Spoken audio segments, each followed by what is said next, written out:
sorpresatxo. Hementxe daukagu Eroetxen, hirugarren zerrenaren ondoren urtero hartzez egiten duen kontu berbera.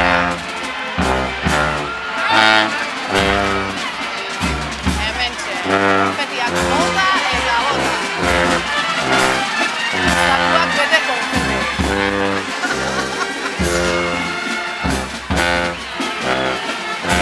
Norri izango ote dira jokin aurten Eroetxeren azpian jarri direnak.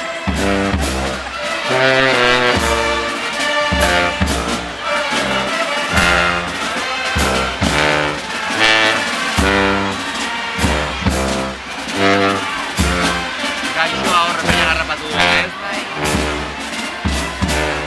Aurten azpialdean jarri direnek, zurka daukatea aterkia eskuetan dutelako. Baina, bueno, nork ez du Eroetxeren asteleheneko ohituraren berri. Dakizuen moduan, txaranga bakoitzak toki hartzen zezen plazaren goikaldean. Eta nork ez du Eroetxeren asteleheneko ohituraren berri. Dakizuen moduan, txaranga bakoitzak tokia hartzen zezen plazaren goikaldean.